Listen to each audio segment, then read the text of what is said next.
그러나 내가 너희에게 실상을 말하노니 내가 떠나가는 것이 너희에게 유익이라.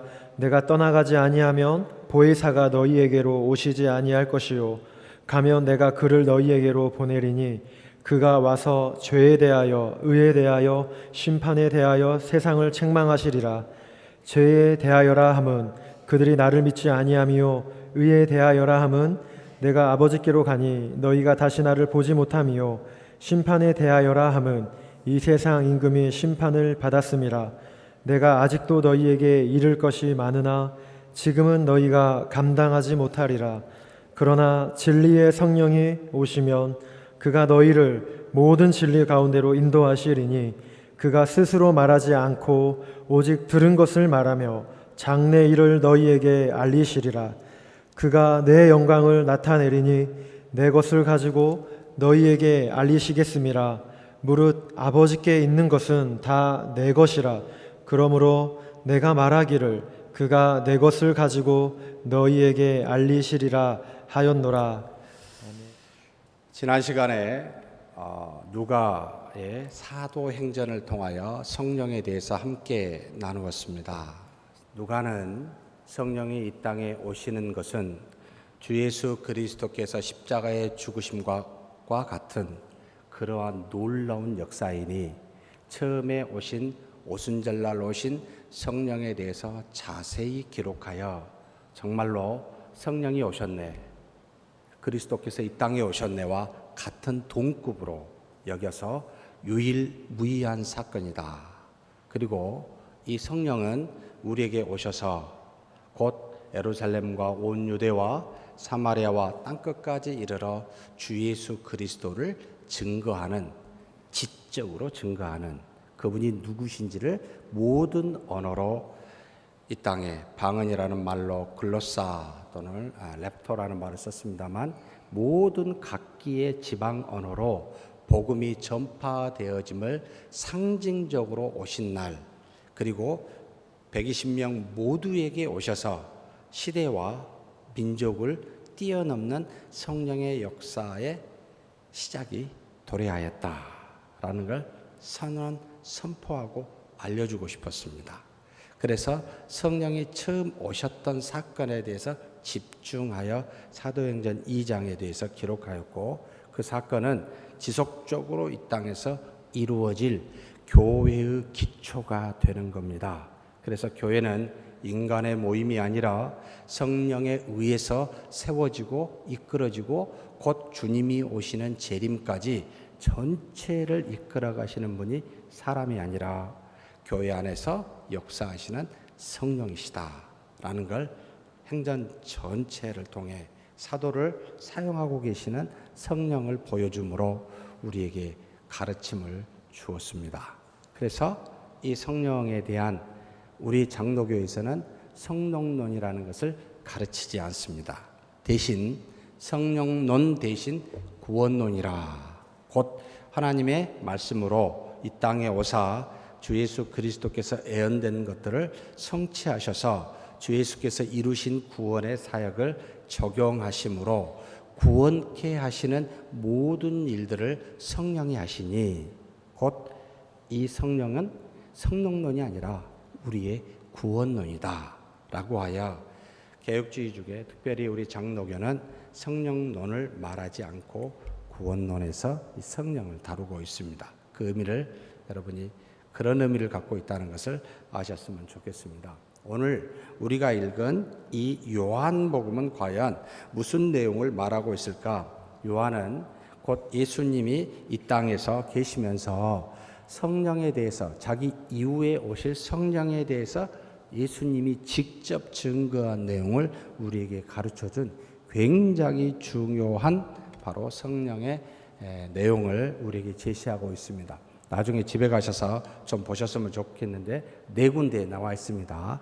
요한복음 14장 16절에서 17절에 나와 있고, 요한복음 14장 25절에서 27절에 나와 있고, 그 다음에 요한복음 15장 26절에서 27절, 그리고 우리가 읽은 본문 요한복음 16장 7절에서 15절에 걸쳐서 예수님 당신이 직접 또 다른 제3위의 하나님 바로 성령에 대해서 증거하고 있습니다. 어쩌면 이 요한복음에 기록되어진 성령에 관한 내용이 우리 개혁지 또는 장로교라고 하고 있는 우리의 신앙의 신조의 가장 성령론의 기초요 중요한 부분이라는 것을 인식을 하시고 제발 부탁드립니다만 집에 가셔서 이 네 군데 나와 있는 말씀을 정말 여러 번 좀 읽고 묵상해 주시기를 부탁드립니다. 먼저 우리가 읽은 본문의 16장 7절에서 15절을 빨리 간단하게 그냥 풀어서 여러분에게 말씀을 드리겠습니다. 내가 떠나는 것이 너희에게 유익하다. 왜 예수님이 제자들 보고 떠나는 게 유익하다 했을까요? 예수님은 몸으로 오셨습니다. 육체를 갖고 계셨습니다. 몸과 육체가 있다라는 뜻은 시간과 공간의 제약을 받는다. 그래서 곧 모든 신이면서도 모든 사람에게 동시에 역사하여 구원케 하실 수는 없었다라는 겁니다. 그러면 몸을 입고 오신 주 예수, 성육신하신 그리스도는 곧 구원을 이루시기 위한 전제로 하나님과 우리 사이의 죄로 막힌 담을 허시기 위하여 속량케 하시기 위하여 이것을 성취하시기 위하여 이 땅에 오셔서 택한 모든 하나님의 백성으로 하여금 이제는 죄 사함을 받고 하나님의 자녀로서의 자격 조건을 주시기 위해서 오셨기 때문에 이 일을 성취하시는 것으로 끝이 났는데 이것은 늘 제약이 있었던 거죠. 모두에게, 모든 사람에게 동시에 보일 수 없었고 모든 시대에 걸쳐서 나타나실 수가 없었습니다. 그래서 내가 너희를 떠나는 것이 낫다. 왜요? 그 다음에 뭐가 있었기 때문이지요. 바로 내가 떠나지 아니하면 보혜사가 너희에게로 오시지 않겠다. 내가 가면 보혜사가 다시 올 텐데 이분이 오는 것이 너희에게 유익하다라고 이야기를 하는 거죠. 보혜사는 곧 성령입니다.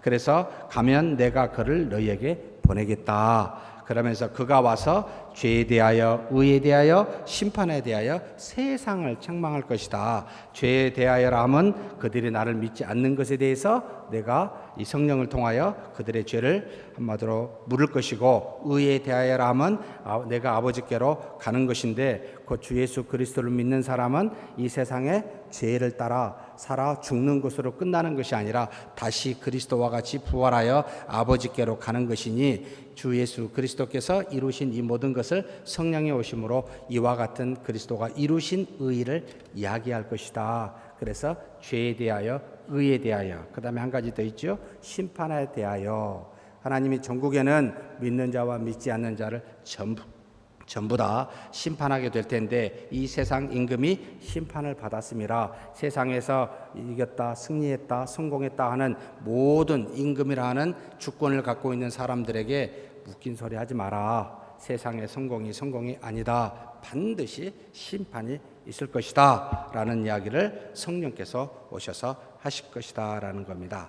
그러나 아직도 이럴 것이 되게 많은데 너희가 감당하지 못하니까 여기만 말하겠다라고 해놓고 바로 진리의 성령이 오시면 그가 너희를 모든 진리 가운데로, 내가 지금 다 이르지 못한 이 모든 내용을 성령, 진리의 성령이 너희에게 전부 다 이룰 것이다, 알려줄 것이다 라고 자신의 일을 일종의 바톤을 터치하는 거죠. 성령께 지금 이 위임을 하고 있는 겁니다. 그런데 그가 스스로 자신의 뜻대로 말하지 않는다는 겁니다. 그럼 무엇을 말하겠습니까? 오직 들은 것을 말하는데 누구로부터 들었겠습니까? 바로 삼위일체 하나님 중에 성부의 하나님과 성자 예수 그리스도로부터 들은 것을 성령이 이야기하는데 본인의 뜻으로 이야기한 것은 없을 것이다. 이렇게 이야기해놓고 그러면서 장래 일을 너희에게 말할 것이니, 예수님이 가시고 난 다음에 그 이후의 일들, 성령이 오시고 사도행전에 쭉 나타나죠. 교회가 세워지고 그 다음에 전국에는 주 예수 그리스도께서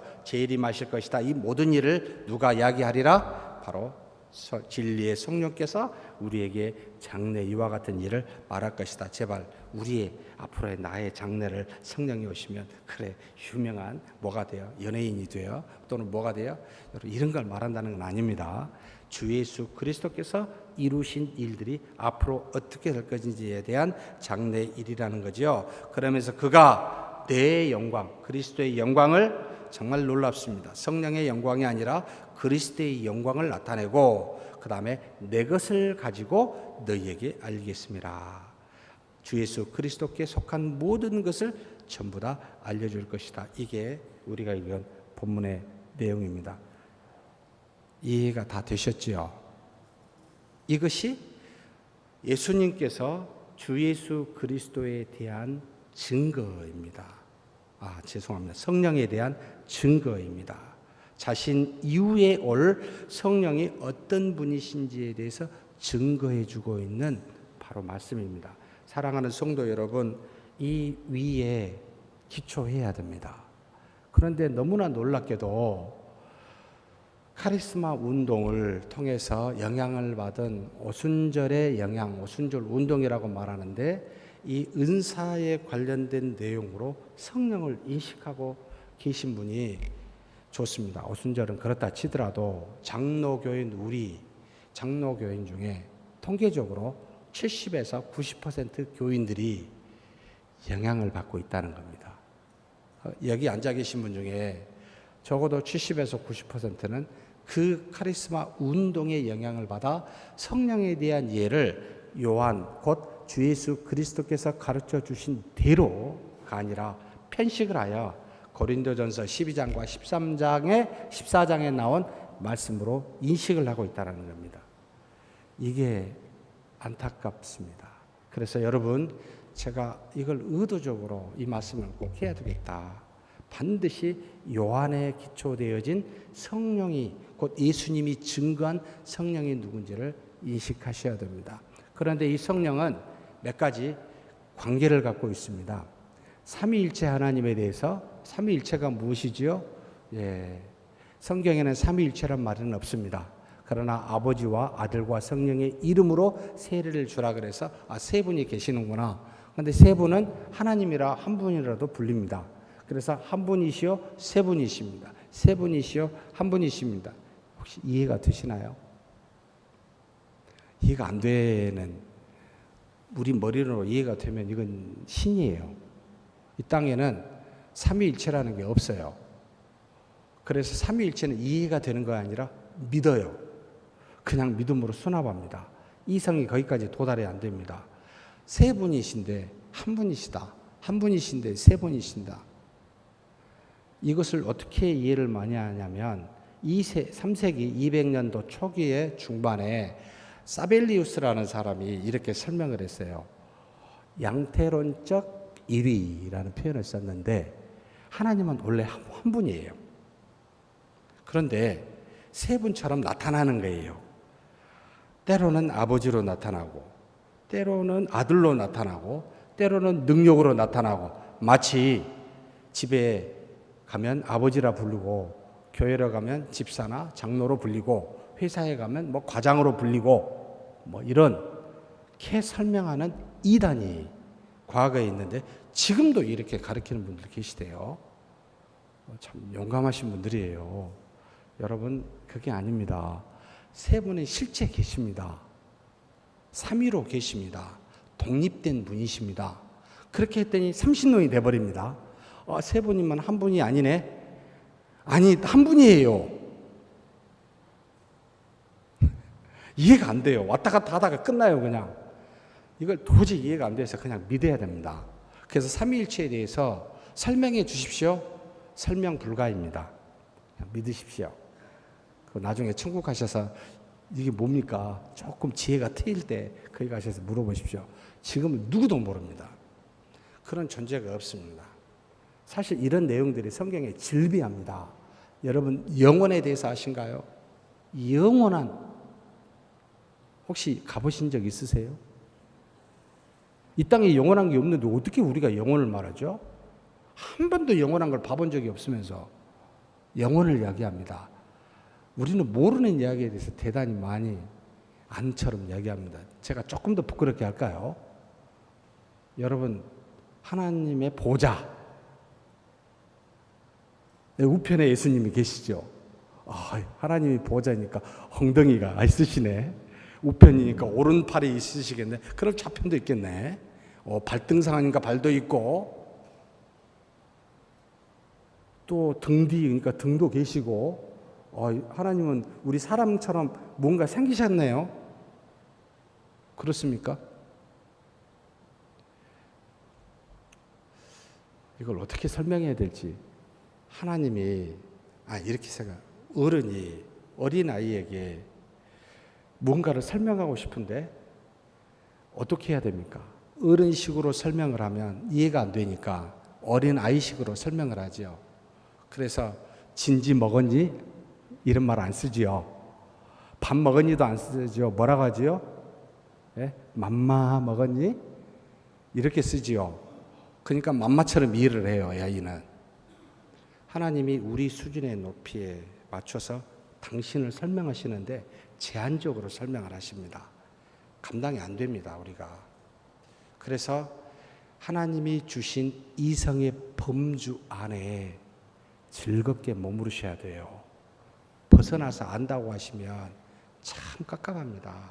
칼빈이 그 안에서 머물러라. 모르는 이야기를 합니다. 여러분 조심하셔야 돼요. 모르는 이야기를 자꾸 이야기하시니까 우리를 그렇게 말하지 말라고 별로 말씀을 안 하셨어요. 특별히 자신에 대해서는 누구라고 잘 말 안 하십니다. 이해가 안 되기 때문에. 이게 바로 삼위일체인데 성령에 대해서 무엇라고 증거합니까? 라고 말할 때는 그리스도께서 보낸 사람 또는 아버지께서 보내신 사람이라고 양쪽 다 관련되게 우리에게 설명하고 있습니다.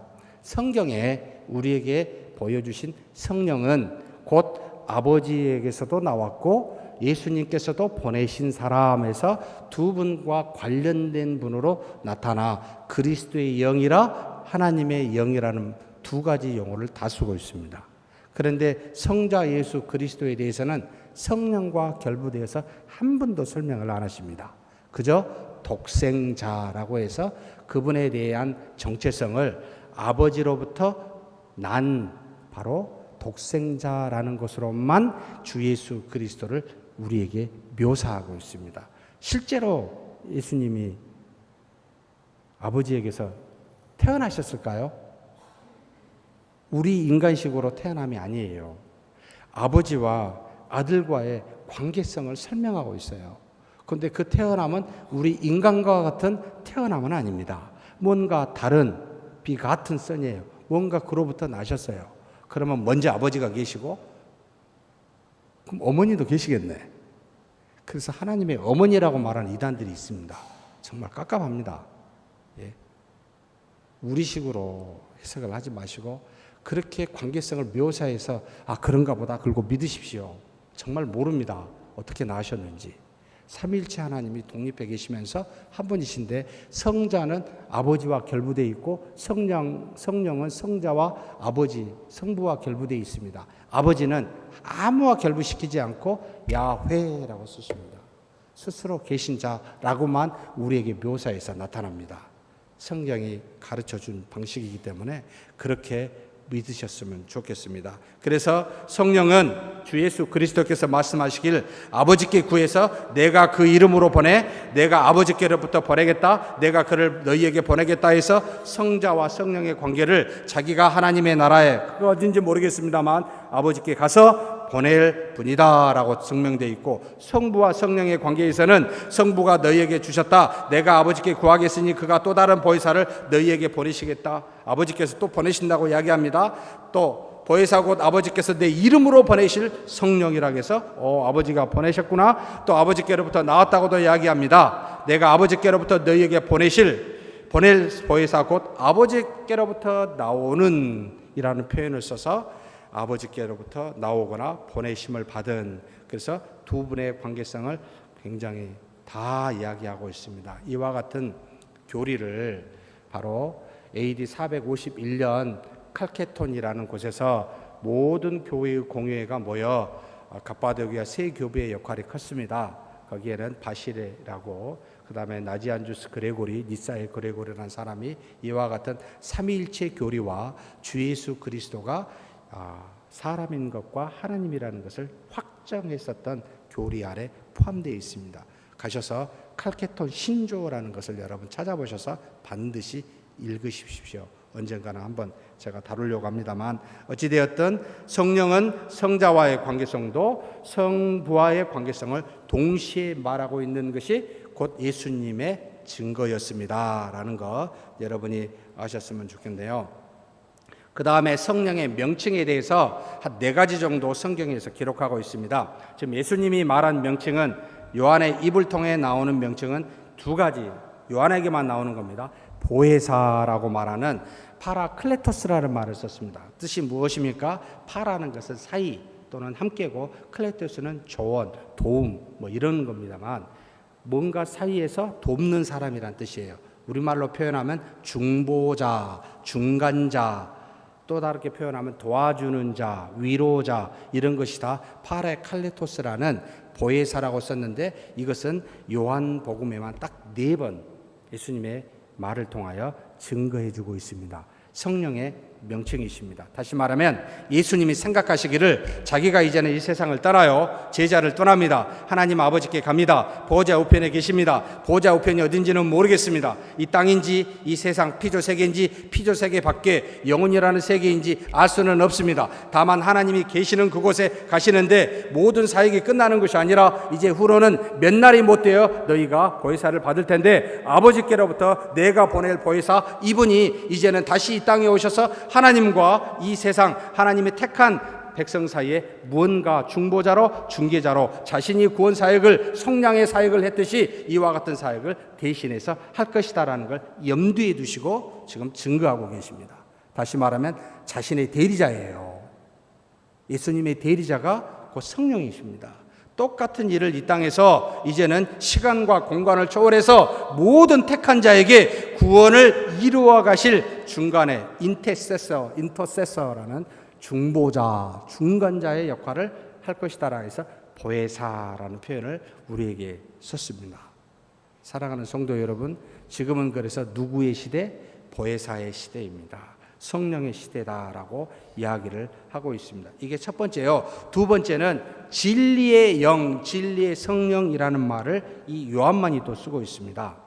이 요한이 요한복음에 3번, 요한일서에서 1번 쓰고 있는데, 진리라는 말을 특별히 성령 앞에다가 예수 그리스도의 증거를 통하여 말하고 있습니다. 요한복음 14장 17절에 그는 진리의 영이라 세상은 능히 그를 받지 못하나니 이는 그를 보지도 못하고 알지도 못함이라. 그러나 너희는 그를 아나니 그는 너희와 함께 가시며 또 너희 속에 계시겠습니다.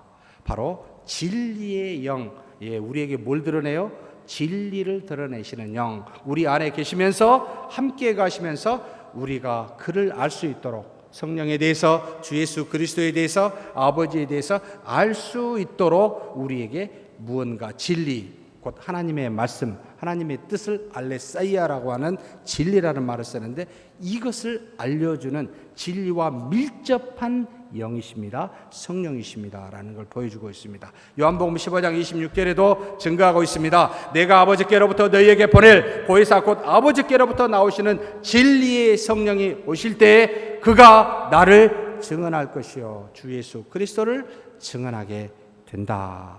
바로 성령님은 여러분 주 예수 그리스도를 증거하는 곧 진리요 길이요 진리요 생명이신 이 예수를 증거하시는 분이시다. 그래서 진리의 영이시다라고 말합니다. 요한복음 16장 13절에 동일하게 또 이야기합니다. 그러나 진리의 성령이 오시면 그가 너희를 모든 진리 가운데로 인도하시리니 그가 스스로 말하지 않고 오직 들은 것을 말하며 장래일을 너희에게 알리시리라 라고 말하며, 또한 여기 진리의 성령이라는 표현을 쓰고 있습니다.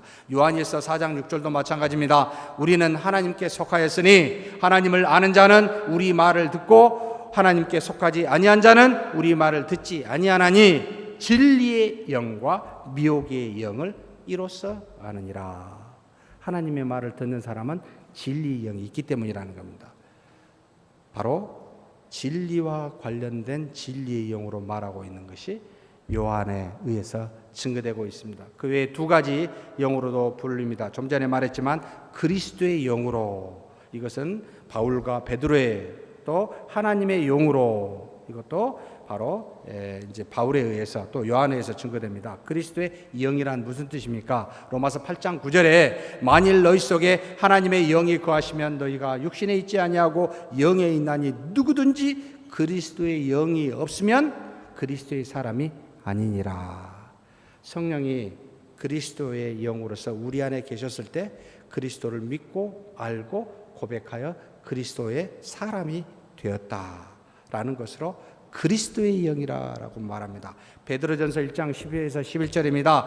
이 구원에 대하여는 너희에게 임할 은혜를 예언하던 선지자들이 연구하고 부지런히 살펴서 자기 속에 계신 그리스도의 영이 그 받으실 고난과 후에 받으실 영광을 미리 증언하여 누구를 또는 어떠한 때를 지시하는지 상고하느니라. 다시 말하면 구약의 예언자들에게도 이 성령께서 역사하여 하나님의 말을 대언하게 했는데 이 성령은 곧 뭐요? 그리스도의 영인데 무엇에 대해서 주 예수를 받을 고난이 뭐고 영광이 뭐고 그가 누구고 언제 올 것인지에 대해서 상고할 수 있도록 이 그리스도의 영, 과거의 선지자들에게도 역사한 성령이 그리스도의 영이다라고 베드로가 지금 증거하고 있습니다. 그 다음에 하나님과 결부시켜 하나님의 영이라고도 말합니다. 무릇 하나님의 영으로 인도함을 받은 사람은 곧 하나님의 아들이라.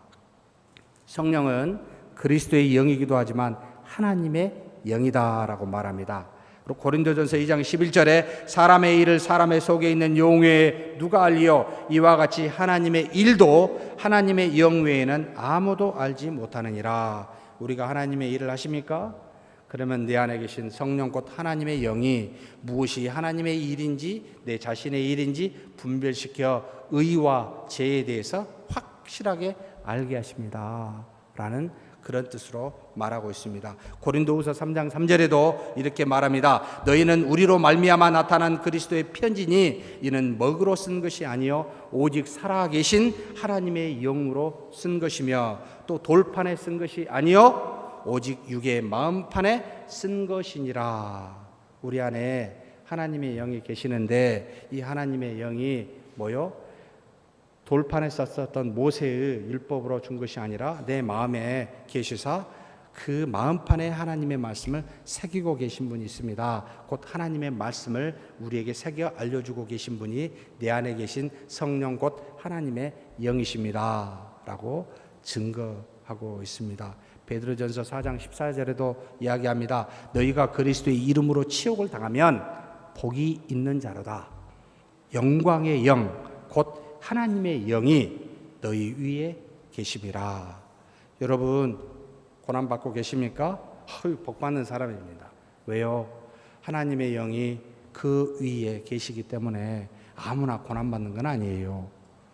여러분 하나님이 주신 은혜이기도 합니다. 바로 하나님의 영 성령이 계시기 때문에 요한일서 4장 2절에도 이로써 너희가 하나님의 영을 알지니 곧 예수 그리스도께서 육체로 오신 것을 시인하는 영마다 하나님께 속한 것이요. 뭐요? 내 안에 하나님의 영 성령이 계심으로 뭐라고 말합니까? 예, 그리스도께서 육체로 오신 것을 시인합니다. 이분은 인간입니다. 이분은 신이십니다라고 시인할 수 있는 것은 우리의 의지와 노력과 생각이 아니라 내 안에 계신 하나님의 영 때문에 그분을 시인할 수 있고 믿음의 고백이 가능하다. 그래서 믿음은 누가 줬어요? 난 믿습니다.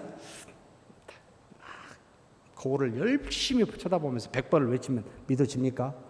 정말 그랬으면 좋겠습니다. 다짐을 해. 난 믿겠다고 다짐. 믿어집니까? 이게 알미니우스에서 나오는 그런 주의자들이죠. 여러분 믿음은 어디에서 나죠? 들음에서 나고 들음은 어디서 나죠?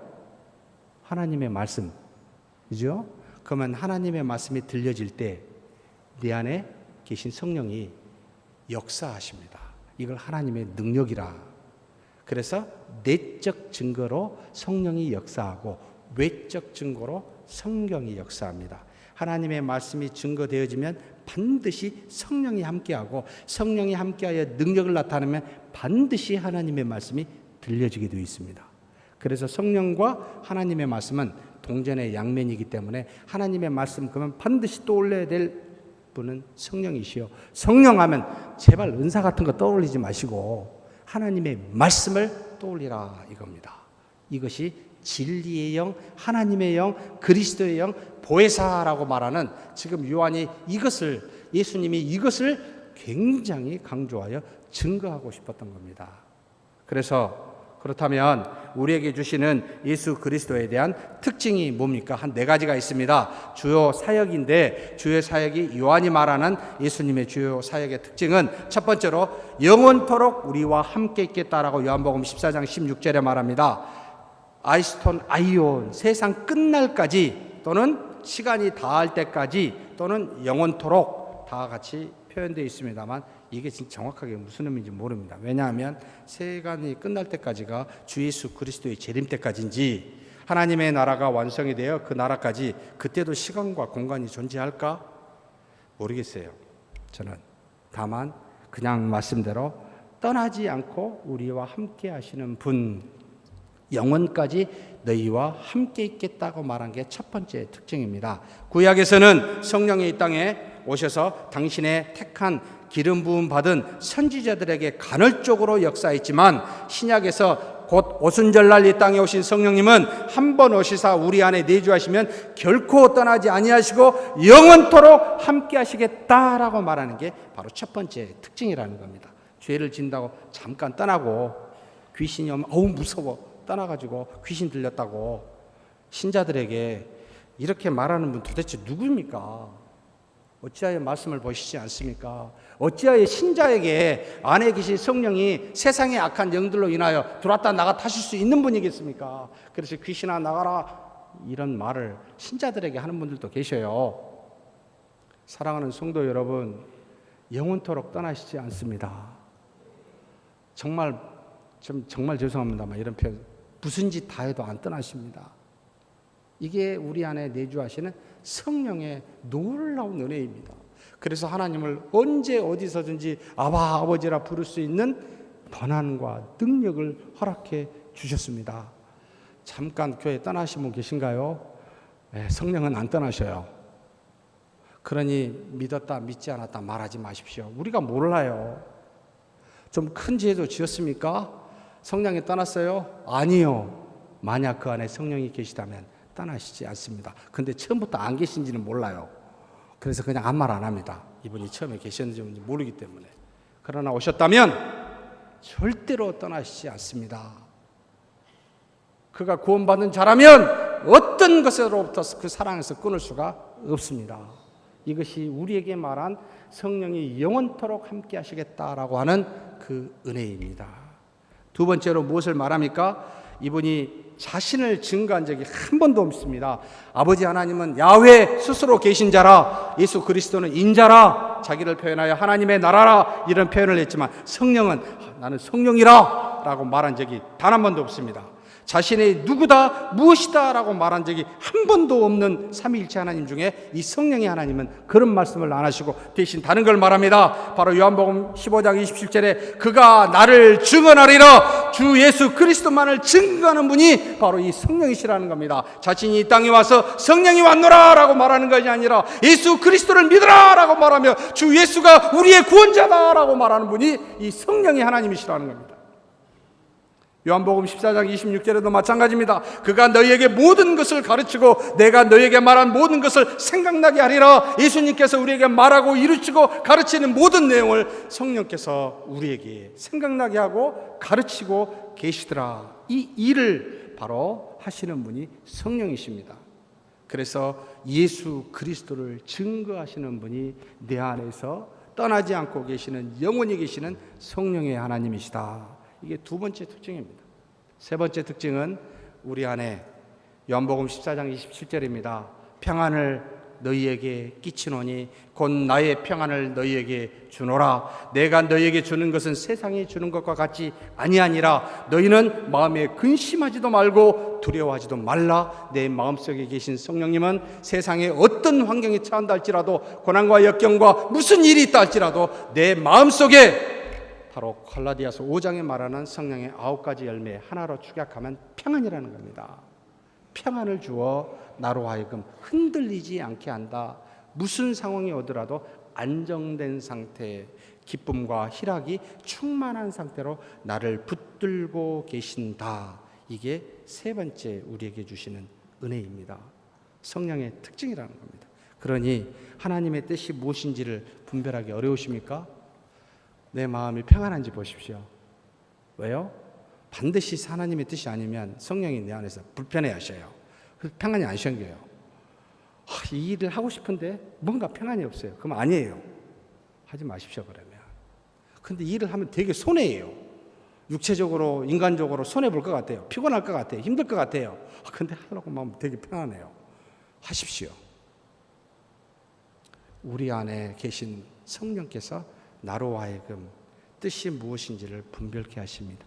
지혜를 주십니다. 하나님의 말씀은 아니지만 지혜를 주사 그 뜻을 분별하여 어떻게 하는지를 가르쳐주고 계십니다. 평안을 끼치십니다. 그 다음에 네 번째 무엇을 말합니까? 아까도 잠깐 이야기했습니다만 진리 가운데로 인도하신다. 요한복음 16장 13절 그러나 진리의 성령이 오시면 그가 너희를 모든 진리 가운데로 인도하시리니 첫 번째로 그가 스스로 말하지 않고 오직 들은 것을 말합니다. 두 번째로 장래의 일을 곧 구원의 과정과 완성의 일을 너희에게 알리시리라. 진리는 무엇이죠? 16장 8절에 나타납니다. 그가 와서 세상을 깨우치게 할 것인데 무엇을 깨우치게 합니까? 죄에 대하여, 의에 대하여, 심판에 대하여 우리로 하여금 알게 하심으로 이 진리가 어떤 것인지를 알게 하여 이 땅에서 진리대로 살 수 있도록 그 가운데로 인도하고 계신 분이 성령의 하나님이시다. 그래서 하나님의 모든 일을 우리로 알게 하십니다. 그래서 여러분 어디 가서 걱정하지 않으셔도 돼요. 무엇을 해야 될지, 어떤 말을 해야 될지 절대 걱정하지 마십시오. 왜요? 내 안에 계신 분이, 떠나지 않으신 분이 반드시 알게 합니다. 그래서 다툴 이유가 없습니다. 걱정할 이유도 없습니다. 물어보시면 됩니다. 들으십시오. 기도하라는 뜻입니다. 들리십니까? 순종하십시오. 자신의 유익을 떠나 하나님의 나라와 의를 위하여 순종하십시오.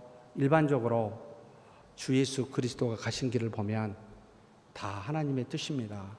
자신의 유익과 이익과 건강과 행복을 이 땅의 성공을 추구하신 적이 없습니다.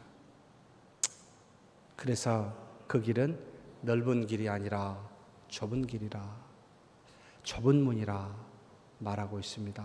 이렇게 사는 저와 여러분이 되기를 주의 이름으로 축복합니다. 하나님 아버지 감사합니다. 요한을 통하여 우리 주 예수 그리스도께서 진리 영으로 보혜사로 우리에게 가르쳐 주시니 그 성령에 대해서 알려주시니 감사합니다. 우리에게 영원히 떠나지 않으신 성령님 그분만을 의지하게 도와주옵소서. 우리 마음속에 이제는 오직 정말로 평안을 끼치는 그 성령님 그 평안을 의지하게 하시고 평안에 따라 우리가 결정하며 생활하는 우리 자신 되게 하여 주옵소서.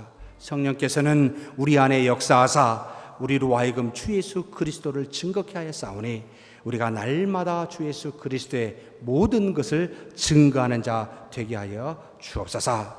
우리가 이 땅에 살면서 또한 진리 가운데 하나님의 뜻 가운데 성령의 인도하심에 따라 머물게 도와주시고 그 말씀에 순종하는 우리 모두가 되게 복내려 주시옵소서. 감사하고 우리 주님 예수님의 이름으로 기도하옵나이다.